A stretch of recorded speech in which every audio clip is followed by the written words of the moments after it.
And that takes us on. We then get TB developed again 4 bars later.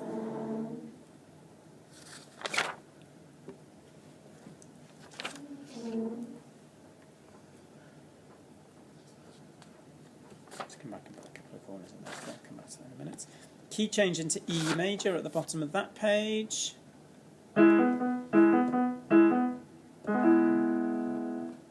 Only for 3 bars this time till we reach figure 14.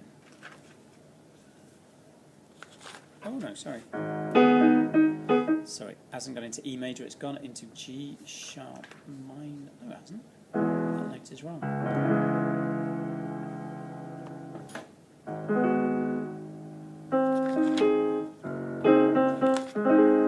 Oh, he has, okay. Changes the key signature to E major, but he actually then puts in a G sharp major chord. What's another name for G sharp major? A flat.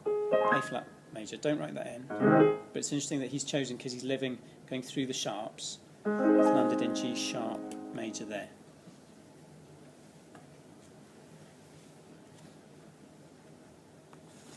Now in this section then, he's gone from D major to F major to G sharp major. So he's moved in sequence, and that sequence is by minor thirds. Minor third, Amelia? You come across what they are? A third of the note is not. I do, but I don't have to explain it. Like, I know what you're saying. Minor third is 3 semitones. Yeah. Yeah? So we're in D major. He then repeats the whole thing, but in F major, minor third up. And repeats the whole thing again, but this time in G sharp major. Now we're used to a sequence being like.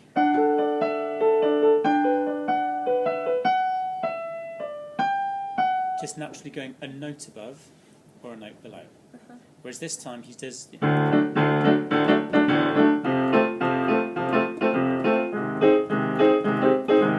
actual jump that the sequence takes is bigger, but it's still a sequence. So, question in this, what compositional device is used in here? Sequence. Yeah? So. If you put minor third sequence, would that be a no-no? I know, sequence is the term that they want. Okay. But make sure you've got it written down. So in bar 100, he starts from a bar 123, D major, goes through F major into G sharp major till the end of 141. So it moves in sequence.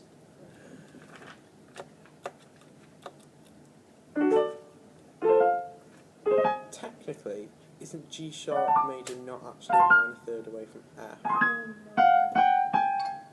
It sounds it, but It's 3 it semitones. has to be A flat Oh, to be called it. to be called a minor third. Yeah, so it should be an augmented second. Yeah. We'll let them off there. Okay. I think Ravel knows what he's doing. Maybe.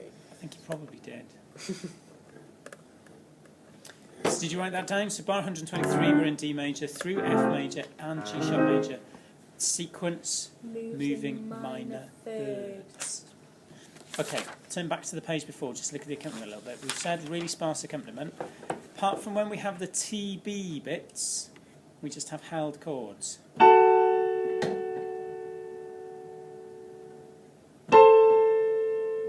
And again, for the 2 TB bits, they're a third apart, so the second TB is a third higher than the first one. So that's at bar 130, 131, 132, 133, 134, the last beat of the bar. Can you see where there's held notes there?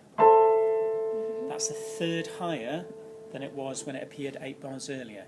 It would be a third higher, because first time it was D, second time it was F. But you need to have that written in. So TB, when it comes back the second time, is a third higher than it was 4 bars earlier.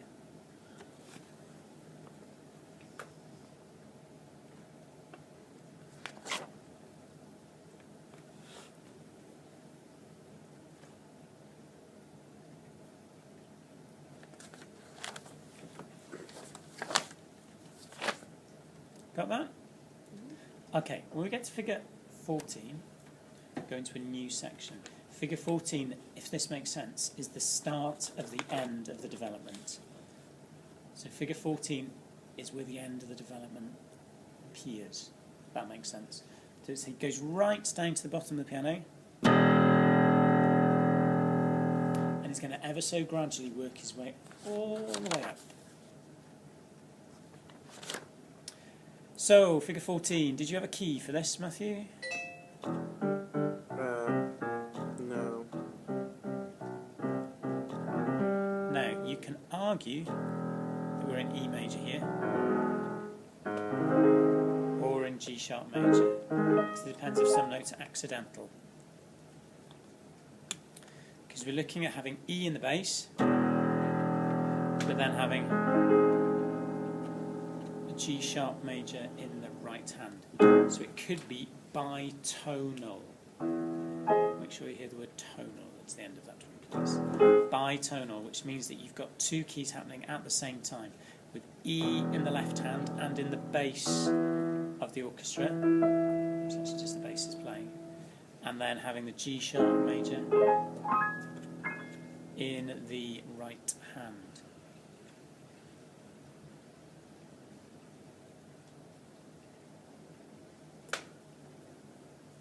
Yep, that works its way through. Right, look at figure 15. Figure 15, and then go 2 bars back. Got an A in the bass. Turns into a D in the bass, and then lands on a G.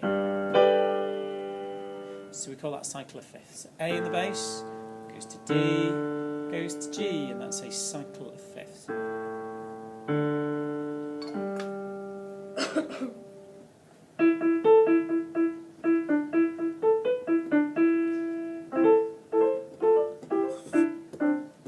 Then we have 3 bars of something completely different. So this is figure 15 now.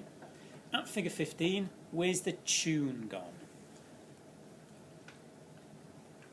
The corny. Corny. Corny, it's gone to the French horn. You've got S1B in the French horn.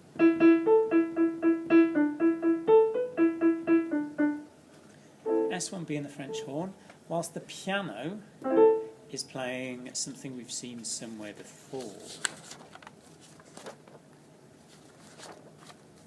Have a look for me at page 5.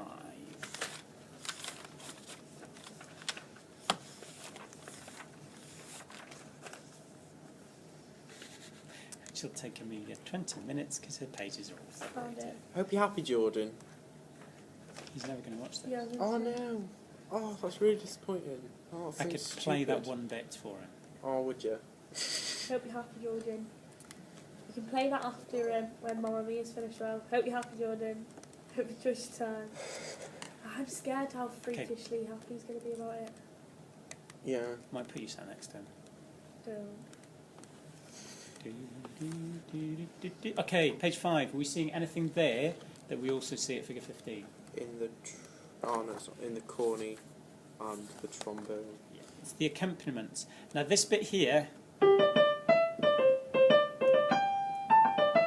if you remember, we had the piano bit at the start with the piccolo, big build up into figure 2, we land in G major, and it's where we have the orchestra play the big tune for the first time properly. So the accompaniment from the first orchestral tutti is now put into the piano.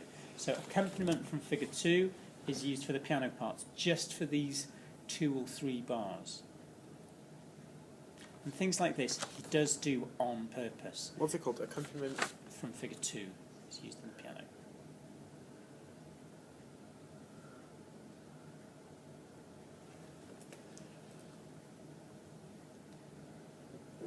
Before we jump back to the piano bit, the toccata stuff that we've seen. So 150 is 15, 116, 117. Look at the piano part. Sorry. If you look at the piano part there, the right hand part, there's 2 Bs, then there's 2 G sharps, and then there's an F sharp in a row going down, not a chord, but 2 Bs, next bar, 2 G sharps down to an F. Can you see that? Found it? You found it, Matt? Yep. That's a Z. So you get 3 of those in a row, and he actually uses then that Z idea mixed in with, so it actually sounds like. Sorry. But you can hear that.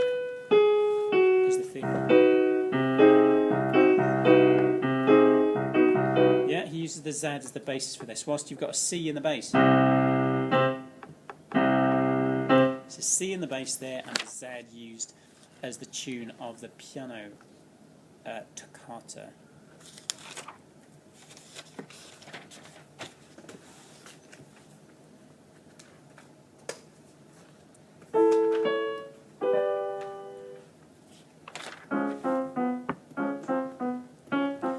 Okay, we get to figure 16. We're actually going to get through all the developments today, which is excellent. Get to figure 16. We're in E flat major.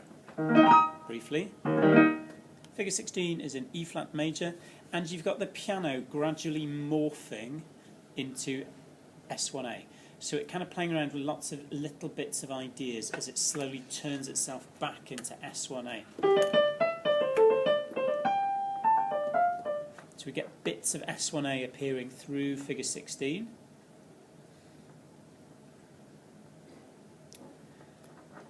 We get to a S1A then, 168, last two bars of page 23, which is your Z, and a bit of S1A as well that's been doubled or embellished or decorated.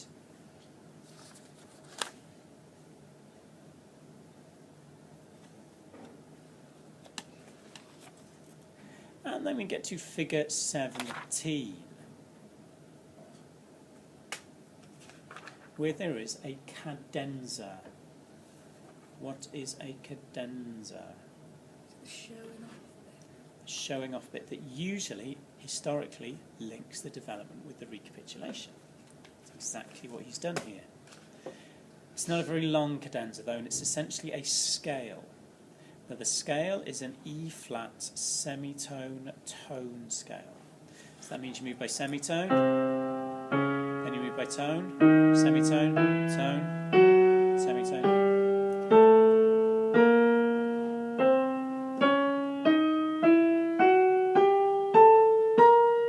It's not a scale that you come across very often at all. So it's an E-flat semitone tone scale.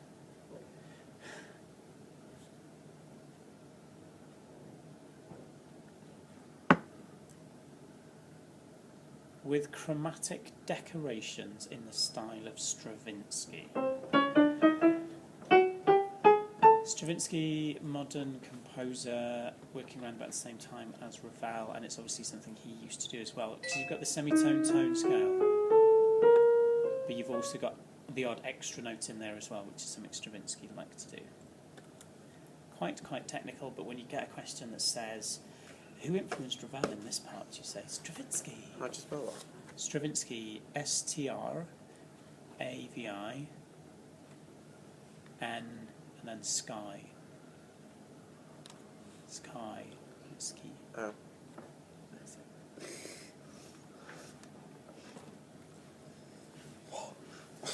And that puts us careering on to the recapitulation.